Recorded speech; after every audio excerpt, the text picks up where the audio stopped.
오늘 사람을 연구하고 하나님을 발견하라 라는 제목으로 하나님 말씀을 증거하도록 하겠습니다. 여러분, 인문학에서 이 진선미를 묻는 질문이 있는데 세 가지 질문을 합니다. 나는 누구인가?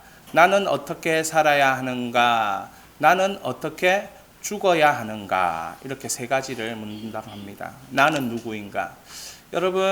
여러분이 사람이 어떤 사람인가 이것에 대해서 질문하고 자신을 돌아볼 수 있기를 바랍니다.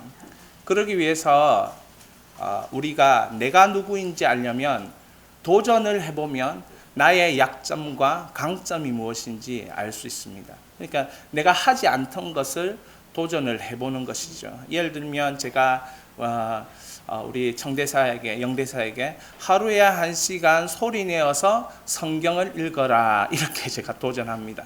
그러면 그걸 해보면서 느끼는 거죠. 내가 얼마나 집중을 못하는가. 그리고 뭐 이런 아이들도 있겠죠. 얼마나 하나님 말씀을 사랑하는가. 그래서 집중이 잘 되고 그런 사람도 있을 것입니다. 그러니까 자신이 해보지 않았던 것을 도전하다 보면 내가 누구인지 안다는 것입니다. 17세기에 영국에 피 없는 영국 혁명이 일어났습니다. 혁명을 일으키면 보통 피를 흘리게 되죠. 프랑스 같은 경우는 위군어의 엄청난 죽음으로 혁명을 일으키는 그런 일들이 있었습니다. 그런데 17세기 영국은 피가 없는 혁명이 일어났어요. 그것은 청교도들, 하나님을 경외하는 사람들이 그 혁명을 이끌었기 때문에 그 혁명이 피 없는 혁명을 이끌었습니다. 여러분, 이 청교도들이 미국으로 넘어가서 미국의 대각성을 주도하면서 부흥을 주도하고 미국이라는 나라를 세웠습니다. 이들이 말하는 한마디가 있는데 성경을 읽고 저녁에는 신앙전기를 읽으면서 마음이 뜨거워져라.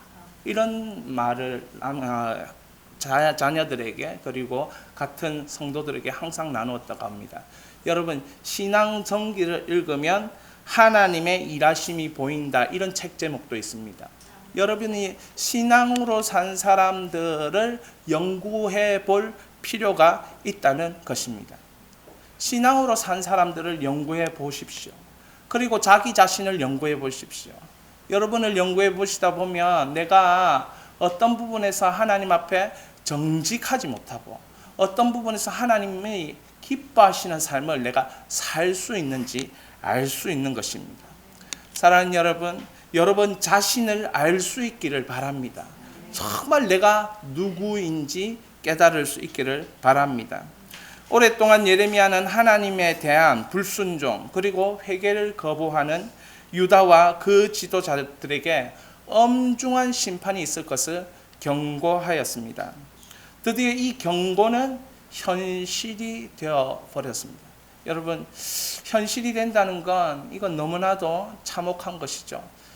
귀로 듣는 것과 내 삶으로 겪는 것. 여러분, 사람이 망할 때 어디부터 망한다 합니까? 귀부터 망하는 것입니다. 들을 귀가 열려야 되는 것입니다. 성경은 뭐라고 얘기합니까? 들을 자는 들을지어다. 그렇게 얘기하는 것입니다.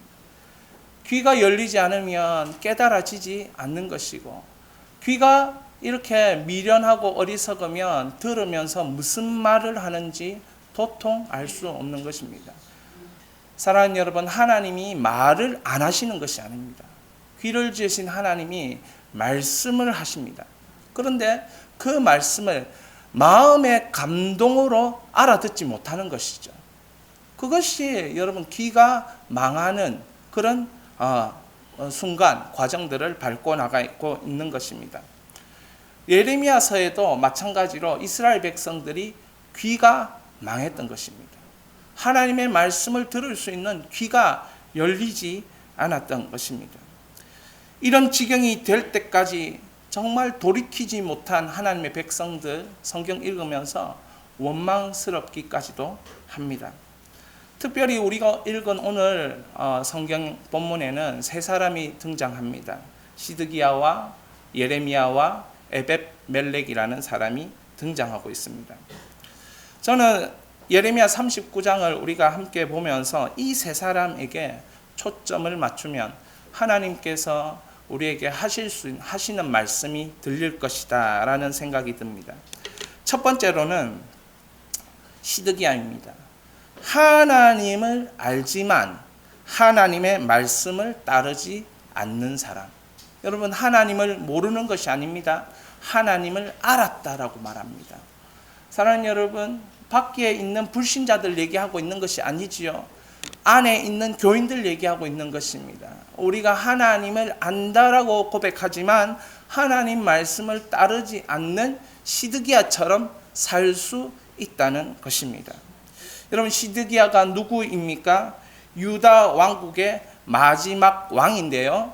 이 마지막 왕은 요시야의 셋째 아들이 됩니다. 여러분, 요시야가 어떤 사람입니까? 여호와께서 고쳐주신다, 여호와께서 지지하신다, 이런 뜻을 가진 유다의 16대 왕입니다. 그런데 이 요시야는 8세에 즉위해서 31년 동안 통치했습니다. 여호사밧과 히스기야 왕의 뒤를 이어서 이스라엘의 여호와에 대한 신앙을 회복했던 사람이 되는 것입니다. 왕으로서 8년 지났을 때 16세에 다윗의 하나님을 찾았습니다. 하나님의 뜻을 따라 행동하기를 원했던 청소년 시대를 보냈습니다. 그리고 왕으로 있을 때 12년이 지난 20세 때 우상을 파괴하고 가증한 이교적인 예배들을 다 없애버리는 그런 일들을 행했습니다. 그리고 20대, 26세에 성전을 수리하고 복구하고 율법책을 발견하는, 여러분, 시드기야가 누구의 아들이라고요? 이런 요시야의 아들이라고. 그러면 이런 요시야가 무엇을 실패했다는 것입니까? 믿음 전술을 실패한 것입니다. 사랑하는 여러분, 참으로 안타까운 일이죠. 말을 듣지 않으면 어떻게 해서라도 말을 듣게 할 수 있는 권한이 부모에게 있는 것 같지만 사실은 없습니다. 때린다고 되는 것이 아니지요. 그래서 울고 나면 그것뿐인 것입니다.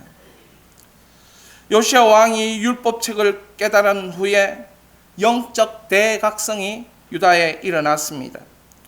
그렇다면 정말 아버지의 이 요시야 왕이 39세에 죽었어요. 요절한 거죠. 전쟁에 나가서 전사했는데, 그렇다면 이 아버지의 영적 각성을 보면서 자녀들이 어떠해야 되는가? 여러분, 보면 되는 게 아닙니다. 보면 되면 얼마나 좋겠습니까? 하나님이 큰 깨달음을 주어야 합니다. 자녀들을 위해서 기도할 때에 하나님 큰 깨달음을 주옵소서. 세상 사람들도 몇 가지는 깨닫습니다. 세상 사람들도 목표 정해놓고 잘 살 수 있는 방법 무엇이다, 리더십 책을 발간하기도 하고 자기를 나름대로 훈련하기도 하면서 깨닫습니다. 여러분, 그런 깨달음이 아니라 우리에게 필요한 것은 하나님이 주시는 큰 깨달음이 필요합니다. 여러분, 자녀들에게 요시야 왕이 가르쳐야 할 것이 무엇이었을까요? 하나님 살아계신다. 네가 그것을 체험할 수 있는 큰 깨달음, 큰 각성, 민족적인 각성을 일으켰는데 자녀들의 각성을 못 일으킨 것에 대한 안타까움이 있습니다. 그런데 이런 시드기야가 어떻게 그 결말을 맞이합니까? 우리 본문 4절에서 7절까지 한번 읽어보겠습니다. 읽겠습니다. 유다의 시드기야 왕과 모든 군사가 그들을 보고 도망하되 밤에 왕의 동산의 길을 따라 두담 샘문을 통하여 성읍을 벗어나서 아라바로 갔더니 갈대아인의 군대가 그들을 따라 여리고 평원에서 시드기야에게 미쳐 그를 데리고 하맛 땅 리블라에 있는 바벨론의 느부갓네살 왕에게로 올라가매 왕이 그를 신문하였더라. 바벨론 왕이 리블라에서 시드기야의 눈앞에서 그의 아들들을 죽였고 왕이 또 유다의 모든 귀족을 죽였으며 왕이 또 시드기야의 눈을 빼고 바벨론으로 옮기려고 사슬로 결박하였더라. 여러분, 예레미야 말을 듣지 않아서 잘됐다 이놈아, 여러분 그렇게 하겠습니까? 전혀 그렇게 말할 수 없는 거예요. 여러분, 지금 시드기야가 어떤 상황을 경험하고 있습니까? 도망자의 신세가 된 것입니다. 예루살렘 성을 점령하기 위해서 느부갓네살이 바벨론 군대가 3년 정도 전투를 했던 것으로 이렇게 기록되어 있습니다. 그러니까 얼마나 많이 자기들 나름대로, 바벨론 나름대로 이 피를 흘리고 정말 적국으로서 그 성을 함락하기 위해서 너무나도 정말 열정적으로 전투를 한 것이죠. 근데 이 시드기야를 누가 왕으로 세웠느냐? 느부갓네살 왕이 21세의 나이에 유다 왕으로 이 시드기야를 세웠다는 거죠. 이 바벨론의 침공이 사실은 유다에 4번에 걸쳐서 일어나는 것입니다. 4번에 걸쳐서 일어나는데 첫 번째, 두 번째, 세 번째 이렇게 하면서 왕을 바꾸는 일들을 느부갓네살 왕이 사실은 한 거예요. 그래서 21세 되는 시드기야를, 요시아의 셋째 아들 시드기야를 왕으로 세웠어요. 그러니까 뭡니까? 자기를 왕으로 세운 느부갓네살에게 뭐하든지 충성하든지, 이건 잘못됐다, 반기를 들든지 둘 중에 하나를 해야 되는 거죠. 그래서 이 시드기야는 둘 중에 하나 중에 나는 절대로 그에게 복속할 수 없다, 이렇게 해서 그 느부갓네살을 울타리를 벗어나려고 이제 준비하는 것입니다. 그쯤에 그 대신들 중에 친애굽파들이 있었습니다. 그 친애굽파들과 함께 이 선지자 예레미야의 경고에도 불구하고 주변국과 연합해서 반바벨론 동맹을 결성하게 되었습니다. 결국 이렇게 해서 반바벨론을 하니까 무엇 하는 것입니까? 느부갓네살 왕이 막 이제 화가 난 거죠. 내가 왕도 세우고 내가 모든 걸 다 해줬는데 나를 대적하다니. 그러니까 자신을 대적하는 자를 어떻게 했습니까? 자기 눈에 보는 앞에서 자녀들을 죽여버리는 거예요. 시드기야 왕이 보는 앞에서 그 관료들을 죽여버리는 거죠. 그리고 시드기야를 어떻게 합니까? 눈을 빼버립니다. 여러분, 눈을 빼버린다니까. 정말 이 본문을 읽으면서 하나님의 말씀을 듣지 않은 결국 바로 이것이구나 라는 두려움과 떨림이 있습니다. 사랑하는 여러분, 여러분의 내면이 혹여 시드기야와 같은 모습이 있지는 않습니까? 우리의 내면은 누구도 모르지만 하나님은 아십니다. 우리의 내면에 하나님이 고치라, 고치라, 고치라 이렇게 말씀하시는데 끊임없이 하나님을 속이고 속여서 자신이 어렵게 된 것을 인정하기 싫어서 자기 부인을 못하는 것입니다. 사랑하는 여러분, 시드기야라는 인물에 대해 들으면서 여러분 자신의 내면을 볼 수 있기를 바랍니다. 두 번째는 우리는 예레미야를 보아야 되겠습니다. 보통 예레미야 할 때 눈물의 선지자 예레미야, 거룩한 하나님의 입술 이렇게 얘기합니다. 여러분, 눈물을 흘렸던 사람이죠. 눈물의 선지자 예레미야는 젊은 나이 20세의 선지자로 부름받습니다. 하나님의 지시에 따라 사는 순종의 선지자였습니다. 하나님의 말씀을 전하면 사람들이 좋아해야 될 텐데 하나님이 때로는 부정적인 것을 말하라 할 때가 있는 것입니다. 항상 좋은 것, 항상 기쁜 것, 항상 즐거운 것 이런 것만 하나님이 얘기해 주면 얼마나 좋겠습니까? 여러분, 그것은 인격이 아닌 것입니다. 그것은 기복신앙인 것입니다. 나의 원을 이용해서 그 신께 나아가 비는 기복신앙. 그것을 하시는 분이 하나님이 아니심을 예레미야 선지자를 통해서 말해주는 거예요. 나를 잘되게 해주세요. 잘되게 해주고 싶죠. 말을 들어야 잘되게 해주죠. 그렇죠? 앞으로 앞길이 시온의 들이가 열리게 해주세요. 열리게 해주고 싶죠. 말을 들어야 열리게 되는 것이죠. 열어놓으면 망할 길을 가는 것입니다. 그러니까 예레미야를 통해서 어떻게 말하는 것입니까?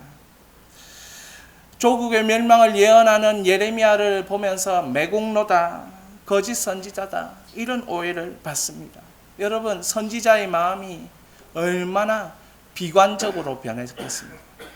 야, 하나님 말씀을 전하는데 이렇게 사람들이 싫어하구나. 여러분, 하나님 말씀을 전하는데 인기가 이렇게 없구나. 하나님 말씀을 전하는데 어찌 나는 외톨이인가. 여러분, 그런 마음의 고통이 있었던 것이죠. 하나님, 왜 나에게 이런 일을 시키십니까? 왜 나에게 이런 일로 나는 눈물을 흘리게 만듭니까? 시편 126편 5절, 눈물을 흘리며 씨를 뿌리는 자는 기쁨으로 거두리로다. 아멘. 시편 84편 6절, 그들이 눈물 골짜기로 지나갈 때에 그곳에 많은 샘이 있을 것이며 이른 비가 복을 채워 주느니라. 아멘이십니까? 그렇습니다. 주께서 그들에게 눈물 양식을 먹이시며 많은 눈물을 마시게 하셨나이다. 예수께서 눈물을 흘리시더라. 예수님은 겟세마네 동산에 올라가서 제자들을 위해서 기도할 때 힘쓰고 애써 더욱 간절히 기도하시더니 땀이 땅에 떨어져 핏방울같이 됐다라고 기록하고 있습니다. 사람에게는 세 가지 액체가 있습니다. 무엇이 있습니까? 피가 있습니다. 땀이 있습니다. 그리고 눈물이 있습니다.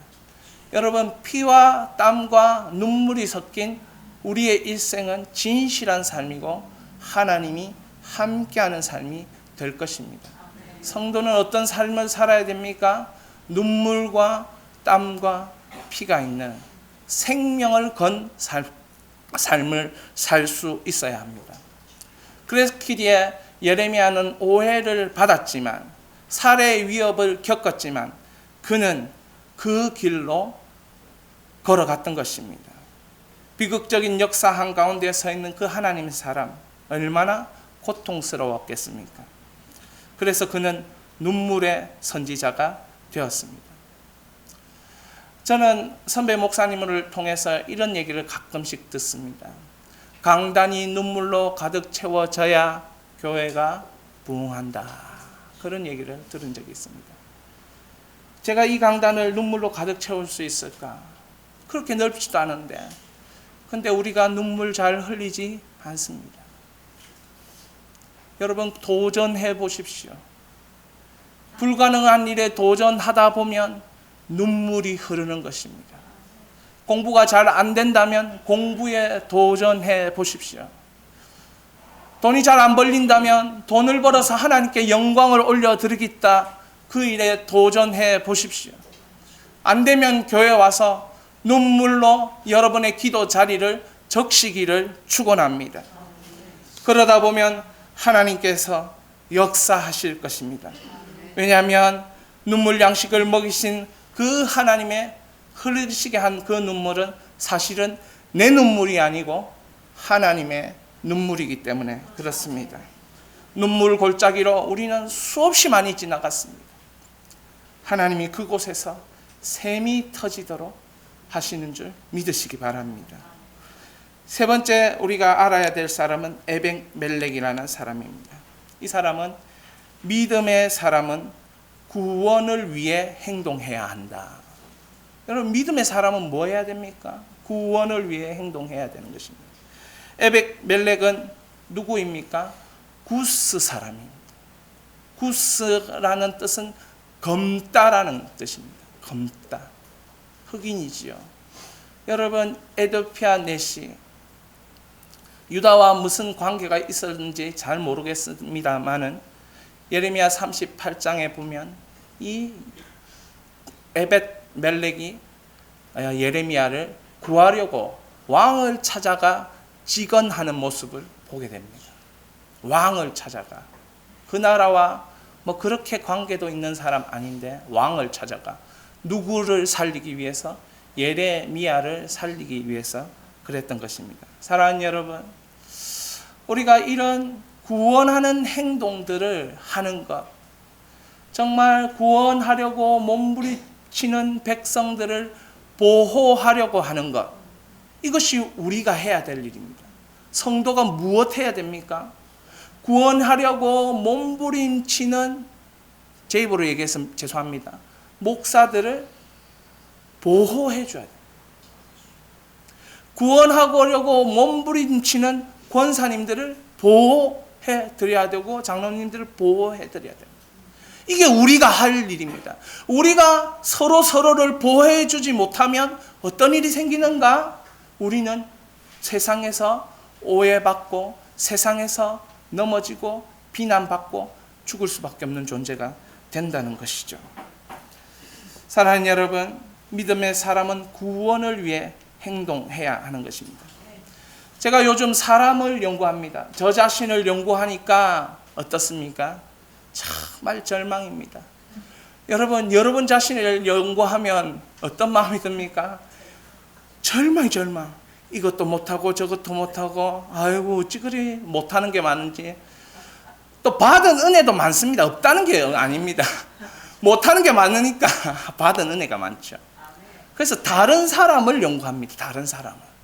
다른 사람, 잘했던 사람을 연구할 필요가 있어요.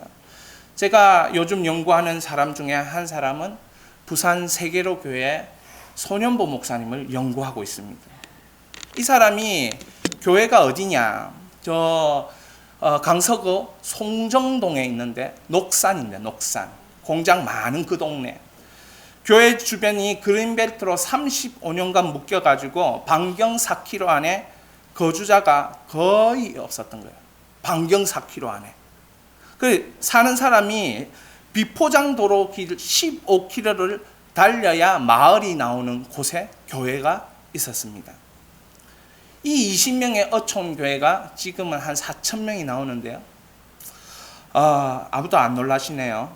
우리가 예. 그래, 이분의 일화들이 있는데 한번 제가 그걸 읽어드리겠습니다. 권사님 한 분, 할머니 두 분과 전도를 가기 위해 승합차에 탔다.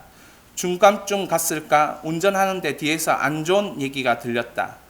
동네 사람들도 안 믿는데 부산 사람들이 왜 여기까지 오겠나. 뒤를 돌아보면서 말했다. 목사님이 말한 거죠. 아니 권사님, 지금 무슨 소리입니까? 그러니까 권사님이 이렇게 얘기합니다. 아닙니다. 조금 더 가니까 자기들끼리 또 수근거렸다. 뭐라 카노? 절대 안 온다. 니 같으면 오겠나? 안 온다 카이. 화가 치밀어 올랐다. 목사님 뒤를 돌아보면서 좀 조용히 하세요. 믿음 없는 소리 마시고 그래도 안 오는 것은 안 온다는 거지요. 이렇게 얘기하는 것입니다. 전도의 도움은커녕 방해가 될 게 뻔했다. 그래서 이 소년부 목사님이 차를 갓길에다가 세워서 주차를 했습니다. 문을 열고 내리세요, 권사님. 권사님, 와가는데요. 하나님의 능력을 믿어야 기적이 일어날 것인데 어찌 그렇게 믿지 않습니까? 믿지 않는 사람들과 함께 전도할 수 없습니다. 내리세요. 그렇게 얘기했다. 그러니까 권사님들이 여기가 어디라고 내립니까? 돈도 없고 차도 없는데 3명을 모두 내려주고 혼자 전도하러 갔습니다. 그 일을 계기로 무슨 일이 있어도 안 된다 못한다 부정적인 이야기를 해서는 안 된다는 사실을 깨닫게 됐다. 하나님께서는 전도를 얼마나 기뻐하시는지 우리에게 친히 보여주셨다. 도무지 교회 나올 사람처럼 보이지 않는 사람에게 전도했는데 뜻밖의 반응이 보였다. 그래요. 교회 한번 가볼게요. 이렇게 하면서 3개월이 지나 20명 나오는 어촌교회가 100명이 넘은 것입니다. 사랑하는 여러분, 제가 이런 사람들을 연구해야 된다는 생각이 들었습니다. 그런데 이분이 전도할 때 어떻게 전도하느냐? 일일이 집까지 다 찾아가서 진짜 이 사람이 교회에 나와야 되겠다 하는 마음이 드는 사람 집에는 그 저녁에 그 집 문 앞에 무릎을 꿇고 기도했다는 거예요. 제가 그 얘기를 듣고 감동을 받았어요. 그러면서 왜 나는 못하는가? 왜 나는 못하는가? 그런 생각이 들어요. 여러분, 5%가 꿈을 이루기를 위해서 열심히 노력하면 어려워도 30%가 꿈을 이루기 위해서 열심히 노력하면 쉽다. 이 목사님이 이렇게 얘기해요. 30%의 성장 목표를 가지고 이렇게 일하면 옛날에 했던 방식으로 안 되는구나. 사고의 혁명이 일어난다고 합니다. 이분이 고등학교 1학년 때 주일학교 교사를 했어요. 전도사님이 32명을 맡겨줬는데 하다 보니 경험이 없다 보니까 17명으로 줄어버렸어요. 전도사님이 그 고등학생 1학년을 불러가지고 30명을 맡겨놨는데 17명으로 줄어버리면 어떻게 하면서 얘기했던 겁니다. 그래서 이 소년보라는 이 청소년이 아이들에게 할 수 있다고, 우리 17명 나와 있는데 다음 주에 34명 나올 수 있도록 해보자고 그러고 막 기도를 했대요. 그 다음 주에 34명이 나왔대요. 이 무척산 밑에 있는 생철리라는 교회인데 그런 거예요. 그리고 와서 34명 오니까 된다. 하나님이 초대교회도 역사하셨는데 되겠구나. 그래서 아이들에게 68명 다음 주에 나오게 하자 하면서 기도를 했던 거예요. 그런데 그 다음 주에 장대와 같은 비가 온 거야. 17명은커녕 아예 나오지도 못하겠구나. 그래가지고 너무 걱정이 되고 두려움이 생겨서 주일학교를 가지 않았답니다. 주일학교 교사가 안 가고 어른 예배만 드렸는데 전도사님이 달려 나오면서 선생님 주일학교 예배 왜 안 왔어요? 오늘 몇 명이 왔는지 아십니까? 그래서 소년보 이 청소년이 모르겠습니다. 68명이 나왔어요. 사랑하는 여러분, 하나님이 내 기도를 들으신다 자신이 가지시기 바랍니다. 우리가 하나님을 믿어야 되겠습니다. 어떻게 해요? 이런 사람들을 하나님이 쓰신다. 손일보 목사님이 이런 얘기를 합니다. 4인 4색에 나와서 내가 농고 출신인데 어찌 이런 일이 일어나겠는가 그런 얘기합니다. 여러분, 이 손일보 목사님이 신학교 가려고 하는데 집이 너무 가난해서 돈이 없는데 자기에게 놀러 오라고 했던 스님이 있었대요. 그런데 그 스님이 등록금을 대준 것입니다. 오늘 예화와 제가 볼 때 너무 맞아서 제가 얘기합니다. 목사님이 등록금을 대줬으면 참 좋았을 텐데 스님 갈 데가 없는 거예요. 스님이 그 방에, 그 다락방에 자게 해준 거예요. 거기서 1년 동안 고신대 신학대학교를 다녔대요. 그리고 그 스님이 과일이나 재물 이런 거 이렇게 그 상에 올라갔던 재물이 소년보 이 학생이 안 먹었던 거예요. 나는 재물 이런 걸 안 먹습니다. 그러니까 그 스님이 뭐 했답니까?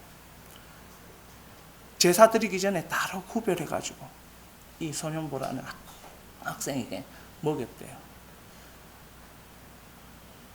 그래서 4시에 일어나서 이 스님이 그 절 마당을 막 목닥을 두들면서 돌고 자기는 4시에 일어나서 새벽 기도를 갔답니다. 사랑하는 여러분, 하나님은 하나님이십니다. 우리가 뭐라고 얘기해도 하나님은 하나님이시고 세상에서 혹시 비난을 받더라도 하나님의 영광을 드러내려고 소원하고 기도하는 자에게 하나님 역사해 주신 줄 믿으시기 바랍니다.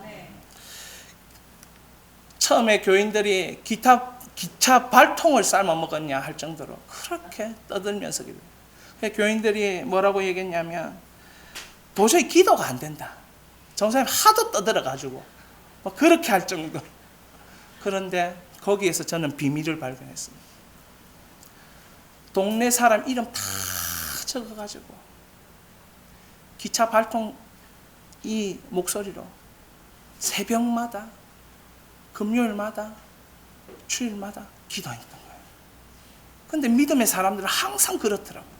부흥을 이뤘던 사람들은 모든 사람의 이름을 부르짖었더라고요. 맞구나, 그렇구나. 내가 못한 것이 있었다면 회개하고 정말 저는 내 쓸개와 간과 심장까지라도 고쳐서 주님 앞에 쓰임받고 싶습니다. 사랑하는 여러분, 그렇게 되기를 축원합니다. 우리 같이 기도합니다. 기도할 때에 하나님은 하나님이십니다. 우리 그 하나님을 신뢰합니다 라고 기도하십시다. 하나님, 나를 연구하면 나는 너무 별 볼 일 없지만 하나님은 하실 수 있습니다. 다른 사람에게도 하셨으니 나에게도 행하여 주시옵소서. 기도하겠습니다. 하나님 아버지, 감사합니다. 주님, 우리에게 하실 수 있다는 믿음 주시니 감사합니다. 주님, 이제 부르짖겠습니다. 리모델링이 다 끝나고 아버지 하나님, 이제 부르짖을 일만 남아있는 것을 깨닫습니다.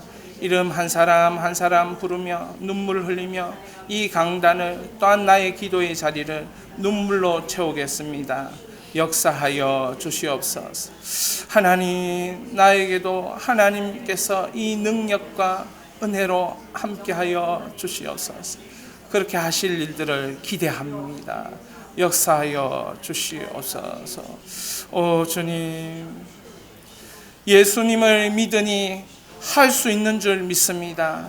아들 독생자 예수 그리스도께서 우리를 위하여 죽으셨다면 못할 일이 없는 줄 믿습니다. 역사하여 주시옵소서.